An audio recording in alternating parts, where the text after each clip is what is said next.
Ya, Assalamualaikum warahmatullahi wabarakatuh. Selamat pagi, salam sejahtera. Waalaikumsalam warahmatullahi wabarakatuh. Waalaikumsalam warahmatullahi wabarakatuh. Ya, hari ini kita lanjutkan kuliah kita tentang neuroanatomi. Hari ini bahasanya tentang otak kecil atau cerebellum.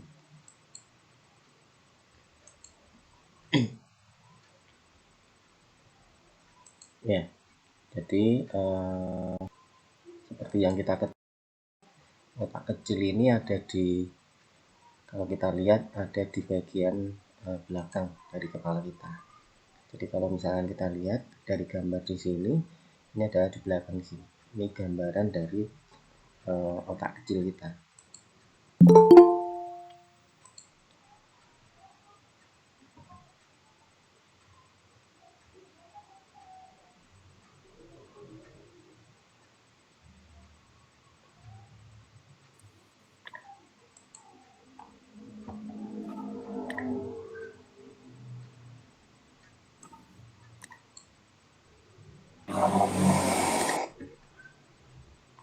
Ya, jadi yang dimaksud dengan otak kecil atau cerebellum dalam bahasa ininya, bahasa dokterannya, itu suatu bagian kemudian yang terletak di bagian bawah dan belakang dari tengkorak. Seperti yang tadi gambar di awal, yaitu letak dari otak kecil kita itu ada di bagian bawah, jadi agak bawah dan belakang dari tengkorak. Nah, dengan cerebrum atau otak besar itu dipisahkan oleh satu visura. Kalau kemarin antara otak besar itu ada pemisah hemisfer kanan kiri, itu namanya adalah visura longitudinal yang panjang, jadi memisahkan kanan dan kiri. Tapi kalau yang otak kecil ini dengan otak besar dipisahkan, ada namanya visura, yaitu namanya transversalis, jadi memisah. Kalau yang misalkan tadi horizontal, ini yang vertikal. Jadi memisahkan, ada visura namanya transversalis, dia bisa memisahkan antara otak besar dengan otak kecil. Tapi otak kecil ini tetap terhubung dengan bagian dari otak, yaitu di pedunculus cerebri. Jadi otak kecil terhubung dengan sistem di otak besar itu pada pedunculus cerebri.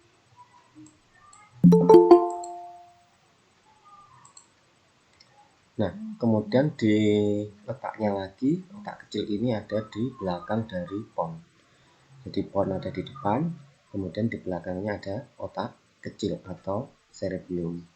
Dengan medula oblongata, yaitu otak ini lebih di atasnya. Dari medula oblongata itu agak ke bawah, di bawahnya dikit, tapi di depannya. Lanjutan dari pons.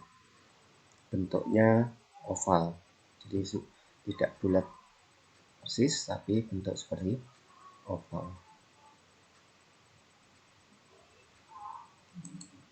Nah, ini kalau kita lihat secara anatomi, kemarin kita sudah pelajari otak besar. Nah, ini gambar yang warna-warni ini adalah gambaran dari otak besar dengan lobus-lobusnya.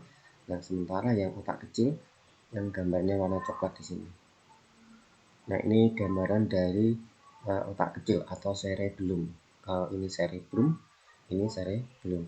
Kemudian di depan di sini ada pons, kemudian agak bawah di sini ada medula oblongata, kemudian berlanjut menjadi medula spinalis atau spinal cord. Jadi letak gambaran ini. Jadi kalau melihat anatominya seperti ini, karena otak itu ada di belakang, berarti orangnya akan menghadap ke sana. Arahnya adalah menghadap ke arah sana. Jadi di sini depannya ini, matanya di sini, ini kepala bagian belakang, karena ada otak kecil di sana. Nah, fungsi dari otak kecil ada banyak fungsinya. Jadi pada intinya yaitu mengontrol gerakan dan keseimbangan. Jadi kalau kita mau bergerak dan istilahnya keseimbangan tubuh kita juga, maka ini fungsi dari pengaruh dari otak kecil. Jadi otak kecil yaitu mengontrol gerakan dan juga keseimbangan dari tubuh kita. Kemudian dia bisa melakukan pengendalian otot untuk pergerakan tubuh. Jadi otot-otot dalam tubuh itu bisa juga dikendalikan.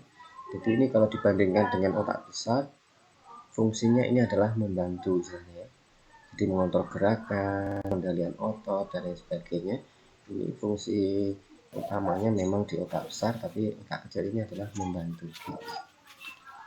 Sedangkan keseimbangan ini hampir di otak besar. Kemudian fungsi yang lain yaitu dia bisa mengatur postur tubuh dan gerak bola mata. Jadi gerakan bola mata dan postur tubuh kita itu salah satu fungsinya adalah dari otak kecil.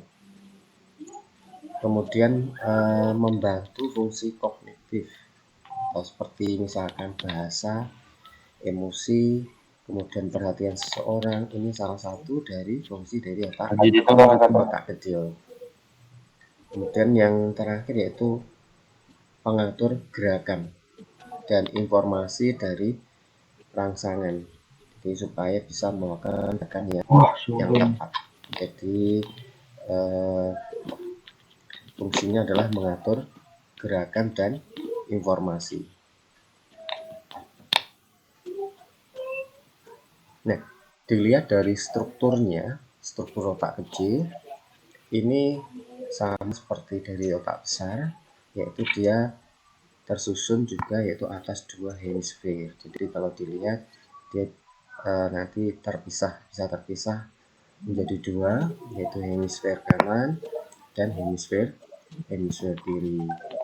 Kemudian kalau kita lihat dari struktur otak kecil ini tersusun atas dua jaringan, yaitu ada jaringan yang bagian luar atau istilahnya kita sebut sebagai materi abu-abu, ini yang disebut sebagai gray matter. Nah, ini fungsinya sama kayak otak besar, yaitu sebagai pusat analisa dan informasi. Jadi fungsinya sebagai analis informasi. Kemudian kedua yaitu adalah white matter ini atau materi putih. Jadi berfungsi untuk menghubungkan pusat-pusat informasi yang didapatkan oleh otak. Jadi white matter di sini fungsinya adalah untuk menghubungkan pusat-pusat informasi. Jadi kalau yang gray matter adalah untuk analisa, sedangkan untuk menghubungkan fungsi-fungsi dari gray matter adalah white matter. Nah, ini kalau kita lihat gambar anatominya ini hampir sama. Jadi kalau lihat tadi nanti kalau ini penampang vertikal, jadi tidak terlalu kelihatan mana hemisfer kanan dan mana hemisfer yang kiri. Nah, kita lanjut ke ini. Jadi nanti selain dibagi menjadi hemisfer kanan dan kiri, otak kecil ini juga dibagi menjadi lobus, sama kayak otak besar, yaitu ada lobus anterior, ini yang warnanya agak biru, ini adalah lobus anterior. Kemudian yang sini adalah lobus posterior. Jadi ada lobus anterior, kemudian lobus posterior, dan yang terakhir di sini ada lobus locomodular. Ini lobus yang pertama atau primernya di sini. Dan di sebelah depan di sini ada pon, ya. Di sini ada pon, baru berlanjut dengan medula oblongata, baru medula spinalis. Ini kalau kita lihat secara anatominya. Nah, ini tadi berdasarkan lobusnya, yaitu ada lobus anterior, kemudian ada lobus posterior, dan loculonodular. secara garis besar, lobus anterior ini fungsinya adalah untuk mengatur postur, jadi mengatur posisi dan lain sebagainya, istilahnya ya, postur kita, gerakan kita, istilahnya kita mau tegak, mau bengkok dan lain sebagainya, itu lebih di bagian dari lobus anterior dari otak kecil. Sedangkan untuk lobus posterior ini fungsinya adalah untuk mengatur koordinasi dari gerak otot. Jadi kalau misalkan otot bergerak, ada yang sinergis, ada yang antagonis dan sebagainya, gerakan misalkan menjauhi, mendekati dan lain sebagainya, mendapat koordinasi salah satunya adalah dari otak kecil. Nah, ini adalah fungsi yang spesifik dari otak kecil. Yang ketiga yaitu dari lobus oculonodular. Fungsinya adalah untuk mengatur keseimbangan. Jadi misalkan kita bisa berdiri tegak, kemudian tidak condong ke depan, ke belakang, atau samping, kanan, dan lain sebagainya. Ini adalah salah satu fungsi keseimbangan kita, di mana diatur oleh lobus oculonodular. Jadi yang pusat atau istilahnya fungsi keseimbangan kita di tingkat pusat ya di sini, di otak kecil, di lobus oculonodular. Tapi di tingkat perifer atau istilahnya di tingkat luar, tidak di otak, fungsi keseimbangan itu bisa diatur di dalam telinga tengah. Jadi di dalam telinga tengah kita atau yang bagian dalam itu ada namanya, yaitu ada organ selain rumah siput. Kalau di telinga itu ada rumah siput. Kalau rumah siput itu fungsinya adalah untuk pendengaran. Nah, nanti ada bentuk yang semi melingkar, ada sakula, outricus dan lain sebagainya. Nah, ini fungsinya adalah untuk mengatur keseimbangan, tapi di tingkat perifer atau di tingkat yang luar. Kalau sedangkan di pusatnya adalah di otak kecil. Nah, antara ketiga lobus ini tadi, seperti gambar tadi, ini dipisahkan oleh dua visura tadi ya. Jadi ada visura primer dan posterolateral. Jadi ada visura primer, hasilnya visura yang dasar, yaitu misalkan anterior posterior dan posterior, misalkan posterior dan oculonodular.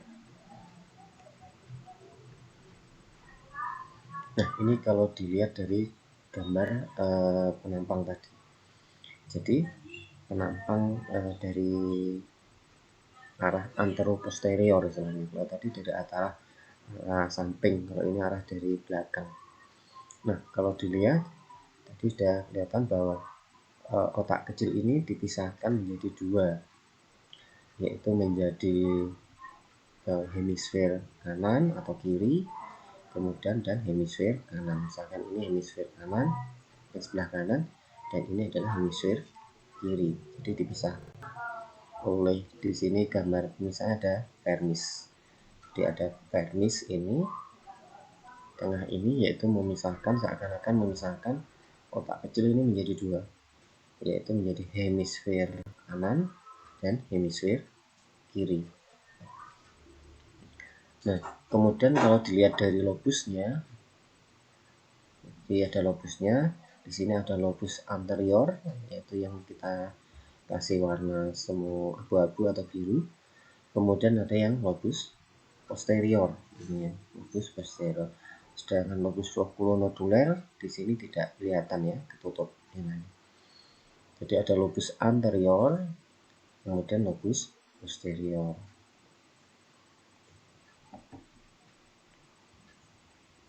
Nah, jadi ini pembagiannya otak. Jadi berdasarkan dari vermis tadi ya, apabila dilihat dari vermis, maka seakan otak dibagi menjadi kanan dan kiri. Kemudian ada zona intermediate, yaitu zona yang tengah-tengah, dan ada zona yang lateral.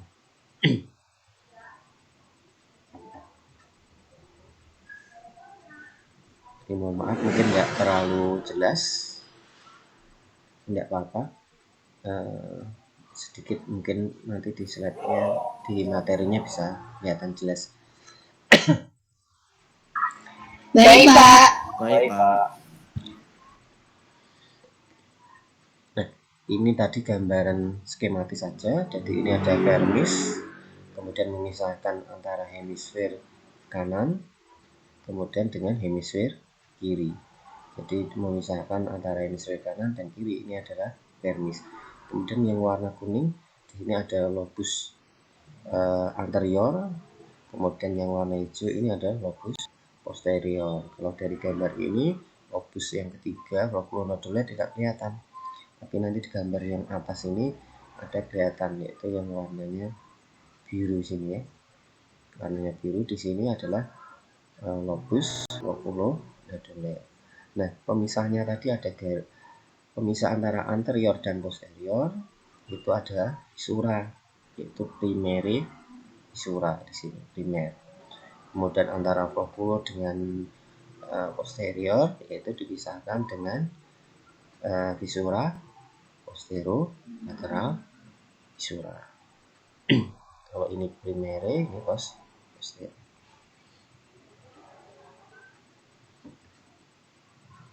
Nah, bagian-bagian dari otak kecil. Nah, kalau dilihat dari bagiannya, berdasarkan fungsinya, kita bagi menjadi 3. Ada yang kita sebut atau kita kasih nama yaitu cerebellum. Kemudian ada yang kita sebut spinocerebellum, dan yang terakhir yaitu vestibulocerebellum. Biasanya penamaan ini berdasarkan dari arahnya, kemudian dan fungsinya, sehingga dikasih nama yaitu cerebellum atau spino atau vestibulo. Nah, yang pertama yaitu cerebellum. Dari namanya adalah cerebro. Kalau kita bilang cerebro berarti dari otak besar, cerebrum. Kalau otak kecil namanya cerebellum, gitu kan? Berarti cerebrum berarti dari otak besar, kemudian ada hubungan dengan otak kecil. Nah, sehingga fungsinya adalah di sini, yaitu mengatur pergerakan motorik. Jadi gerakan motorik itu memang utamanya adalah dari cerebro atau otak besar. Kemudian dikoordinasi, istilahnya mengalami integrasi juga, dibantu dengan dari otak kecil. Jadi pergerakan motorik, kemudian evaluasi informasi sensorik yang lain. Nah, ini adalah dibantu dari otak kecil seperti itu. Kemudian ada fungsi yang kedua yaitu spinocerebrum. Kalau dari namanya adalah spino itu adalah spinal cord seperti itu ya. Jadi sudah mulai jadi hubungan kayak misalkan di pon dan lain sebagainya. Jadi di bawahnya dari otak besar itu ada daerah namanya spinal cord tadi ya. Jadi ada hubungan antara spino dengan cerebellum di spinal cord-nya. Nah, ini fungsinya adalah untuk mengatur propriocepsi atau istilahnya letak atau postur tadi ya. Jadi kalau misalkan postur, arahnya dan lain sebagainya itu dipengaruhi dari fungsi dari spinocerebrum. Jadi kita mempersepsikan atau aktivitas kita bergerak dan lain sebagainya, postur dan lain sebagainya itu dari spinocerebellum. Sedangkan yang terakhir yaitu dari vestibulocerebellum.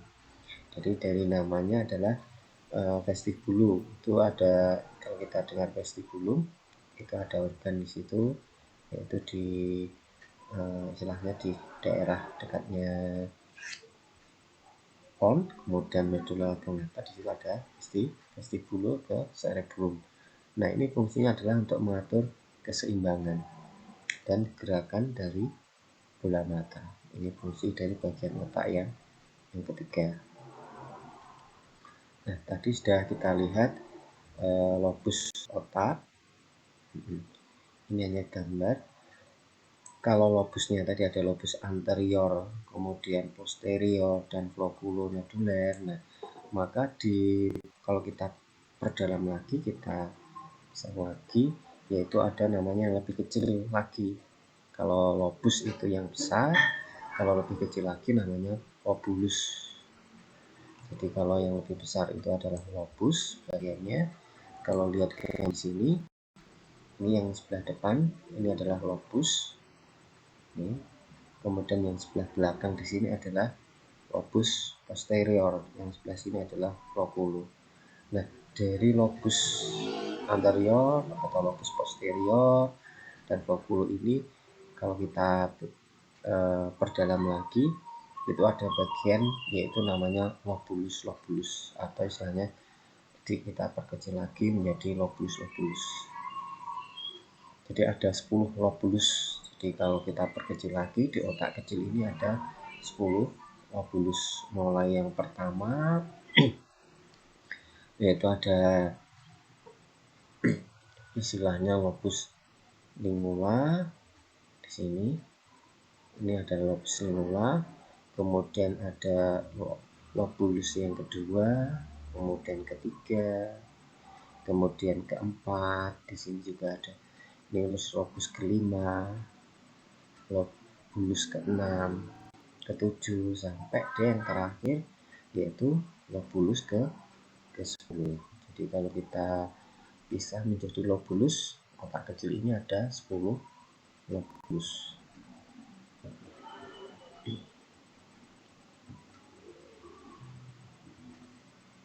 Nah, ini sama, ini hanya dari penampangnya saja. Kalau tadi dari penampang frontal, sekarang dari penampang vertikal atau longitudinal sini. Jadi ini sama ya. Jadi ini lobulusnya, kemudian di sini kalau kita lihat dari dibalik, kemudian ini dari posterior, ini dibalik dari ventralnya.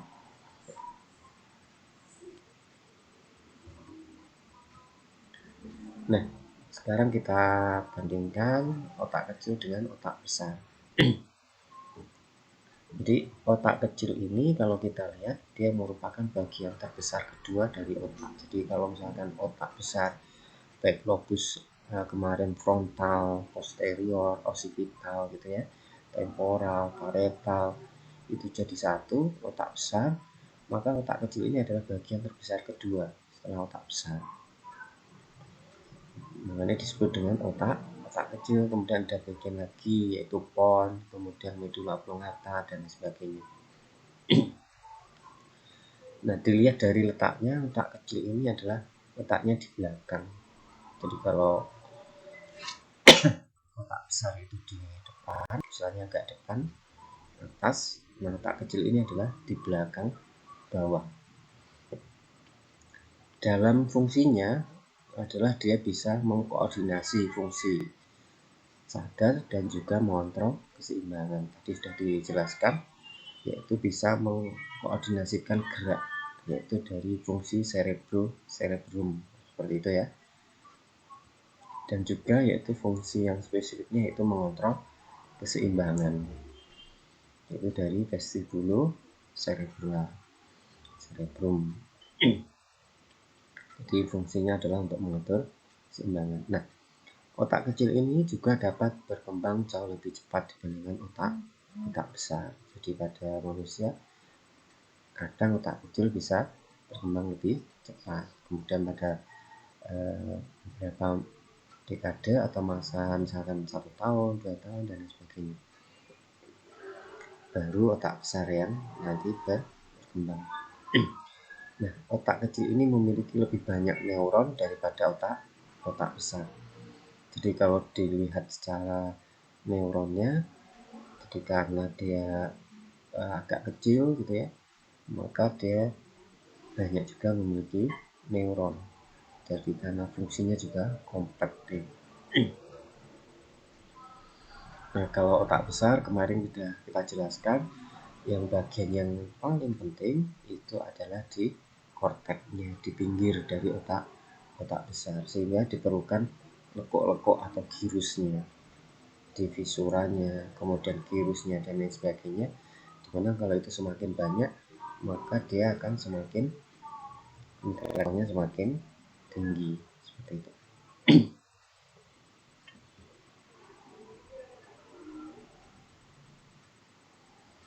Nah, untuk cara kerja dari otak kecil, jadi tadi sudah disinggung.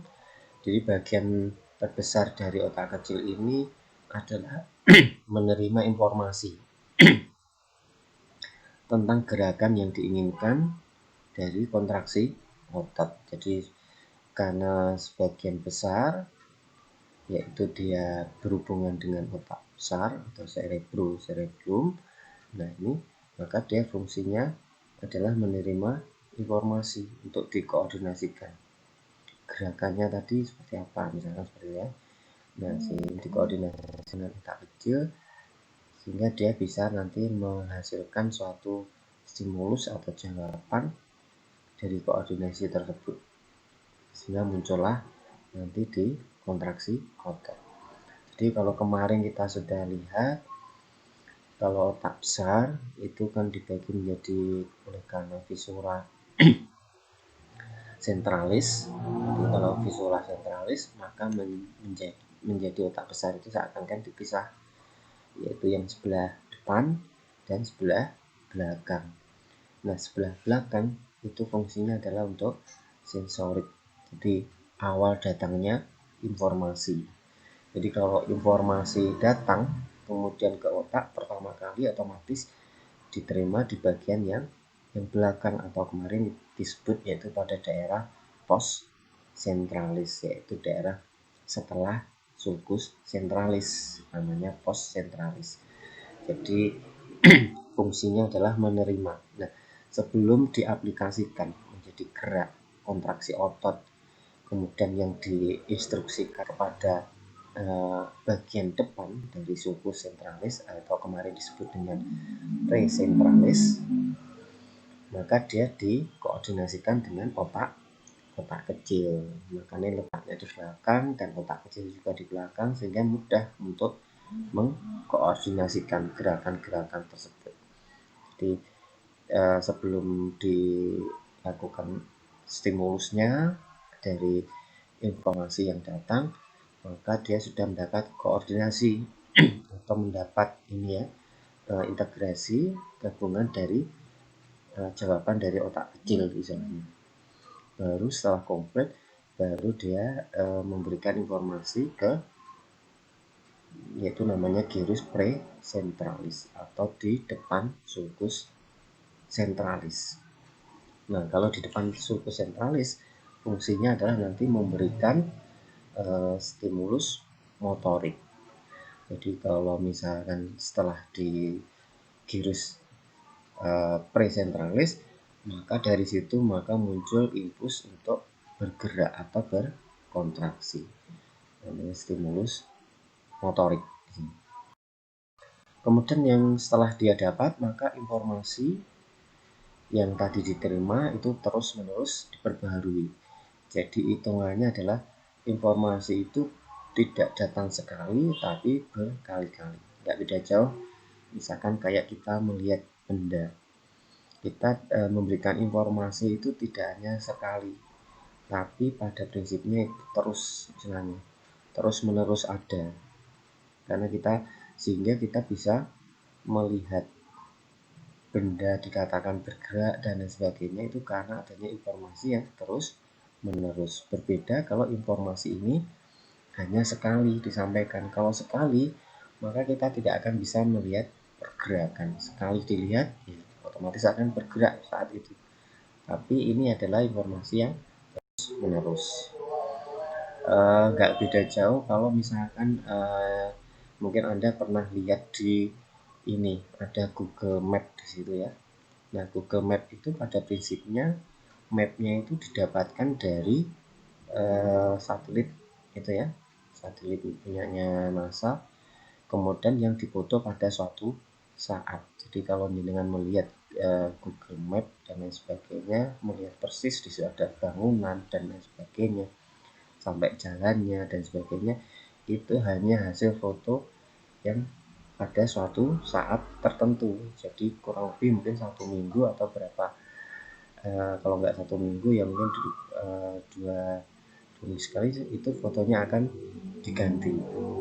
Jadi kalau dengan lihat mungkin ini fotonya sama, kemudian besoknya dilihat lagi kok masih sama, karena memang dia hanya mengirimkan ini, jadi tidak secara terus menerus. Ya seakan-akan kalau kita lihat di mapnya masih sama, besoknya kok masih sama, ya memang masih belum diperbaiki sama Google Map. Jadi dia mendapat informasi dari satelit yang mempunyai NASA ini.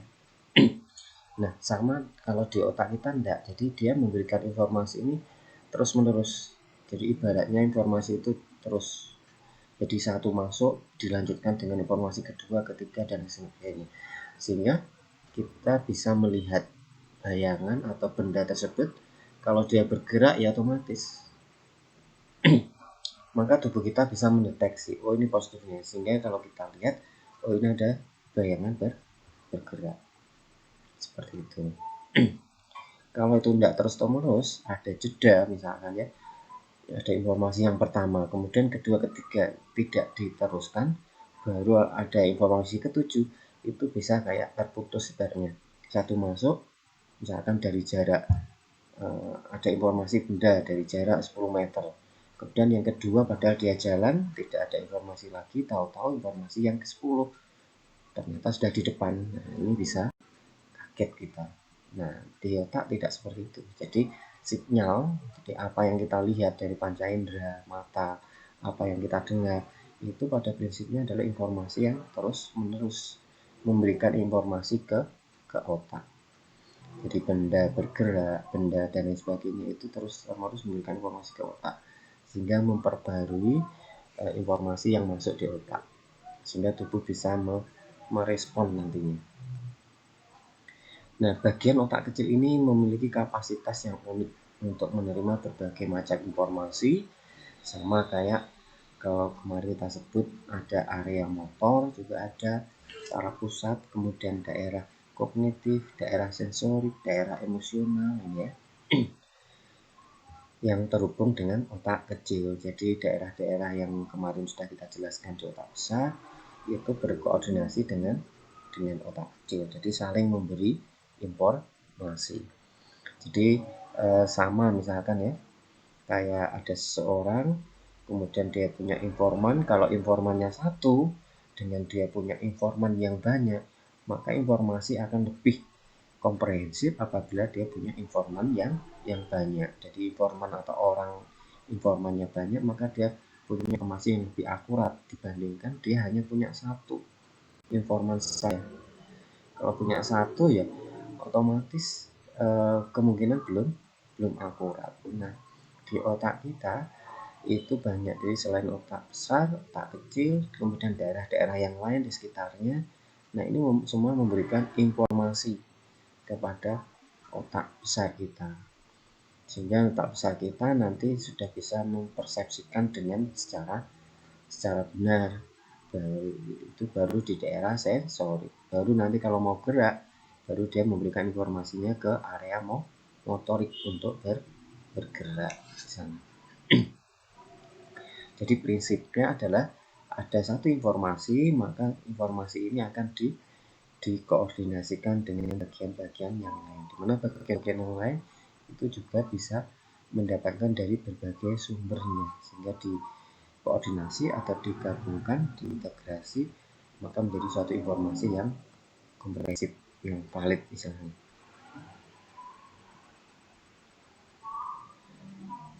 Nah, jadi fungsi utama dari otak kecil adalah untuk koordinasi aktivitas motorik. Jadi kalau misalkan kita mau bergerak secara motorik somatik atau istilahnya volunteer motor, misalkan gerakan terampil, ritmis, kemudian gerakan kasar atau kuat pada saat diam maupun sedang bergerak atau dinamis, berjalan dan lain sebagainya.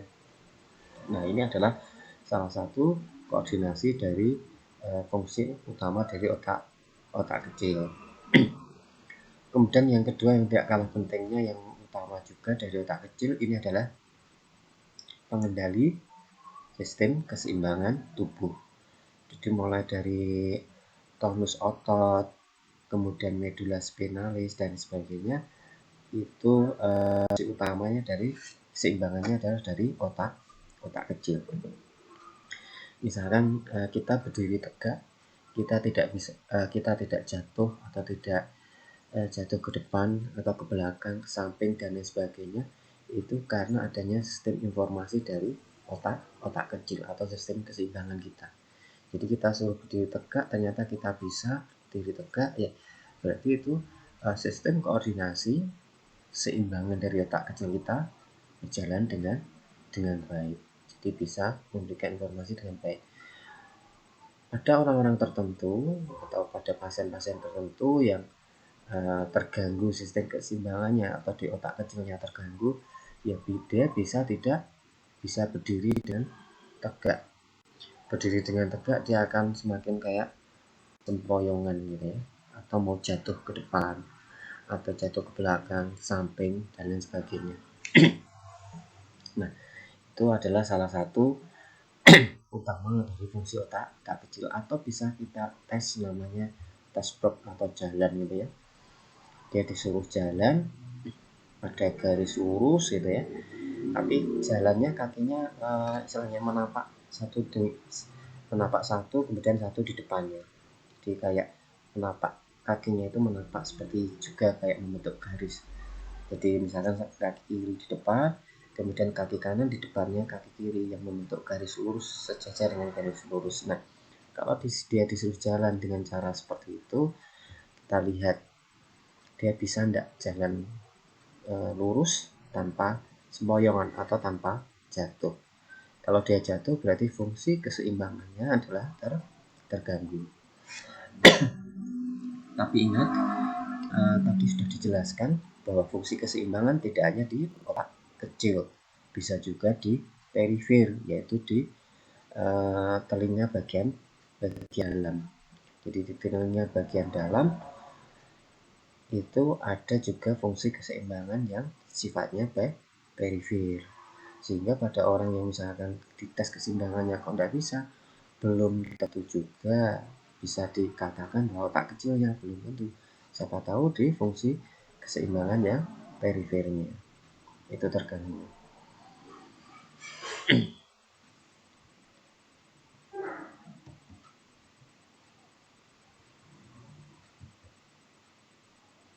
Nah, jadi secara garis besar kalau kita gambarkan fungsi utama dari otak kecil itu tadi ya, koordinasi of voluntary motor activity. Jadi dia sebagai koordinasi atau pengintegrasian dari aktivitas motorik kita secara sadar. Jadi fungsi utamanya itu tadi, jadi sebagai koordinasi gerakan motorik yang sadar. Kalau yang nggak sadar, misalkan kemarin sudah dijelaskan kayak gerak usus, gerak jantung dan lain sebagainya, itu tanpa dari otak kecil. Tapi kalau yang gerakan sadar, yang kita sadari, misalnya kita mau berjalan, berlari, kemudian mengangkat benda dan lain sebagainya secara volunteer atau secara sadar, maka itu ada koordinasi dari otak kecil seperti itu. Nah, fungsi yang juga tidak kalah pentingnya yaitu sebagai kontrol dari sistem keseimbangan dan tonus otot kita. Jadi sebagai equilibrium misalnya, atau fungsi keseimbangan. Jadi fungsi keseimbangan itu sebagian besar kalau di pusat diatur oleh otak kecil, dan tonus ototnya juga di otak kecil. Kalau di perifer tadi sudah dijelaskan, yaitu di dalam telinga dalam. Di telinga dalam, di situ ada organ yaitu sakulus, makulus dan lain sebagainya itu ya, ventriculus. Nah, di situ fungsinya adalah untuk mengatur keseimbangan. Nah, ini kalau kita buatkan secara gambar.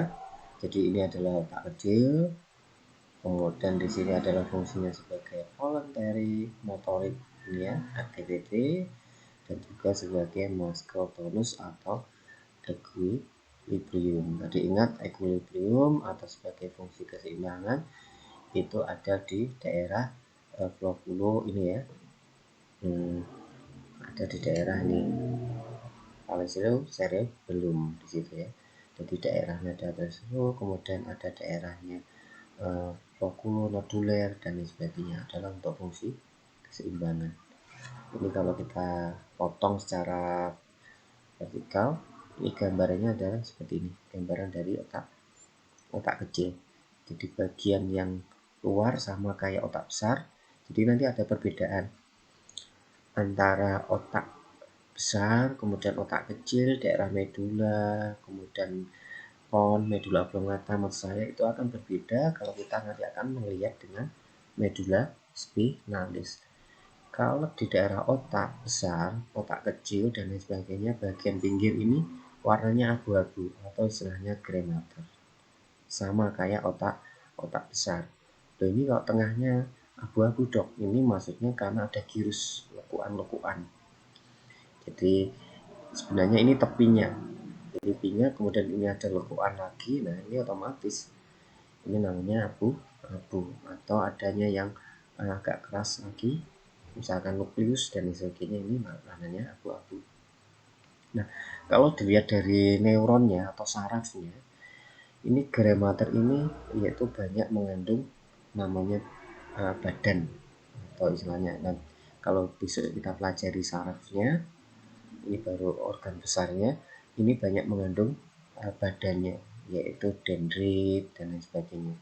Sedangkan sehingga warnanya dia menjadi abu-abu. Sedangkan yang warnanya putih ini banyak mengandung neuron yang panjangnya atau akson istilahnya. Jadi dendritnya itu ada di sini, di gray matter di situ, sedangkan aksonnya itu ada di daerah yang warna putih. Jadi kalau misalkan terkumpul itu dendrit terkumpul banyak, dendrit itu kalau nanti melajari neuron atau saraf, itu dendrit itu daerah yang bendal misalnya. Kalau kita lihat kayak kecambah itu yang bijinya, sedangkan yang panjangnya itu adalah yang aksonnya. Sehingga kalau kita lihat kayak kecambah itu ya, makanya yang bijinya yang ada bendalnya itu kan warnanya lebih kayak gelap. Kemudian yang kecambahnya sendiri yang itu menjulur itu aksonnya itu warnanya agak putih, sehingga ini kumpulannya akhirnya menjadi warna grey. Ini warna putih menjadi warna white istilahnya. Nah nanti berbeda dengan di medula spinalis, sebaliknya. Kalau medula spinalis sebenarnya yang sebaliknya, justru yang sebelah luar ini warna putih nanti kalau medula spinalis, white matter, sedangkan yang sebelah dalam adalah gray matter. Itu perbedaan mendasar antara otak besar, otak kecil dengan medula spinalis. Otak besar, otak kecil, dan medula spinalis itu sama-sama disebut sebagai susunan saraf pusat. Jadi susunan saraf pusat itu ada otak besar, otak kecil, medula oblongata, medula spinalis itu masih termasuk bagian di susunan saraf pusat. Baru setelah ada saraf yang keluar dari baik itu otak besar, otak kecil, medula spinalis, itu yang disebut dengan saraf perifer. Ya oke, sampai di sini mungkin ada yang mau ditanyakan.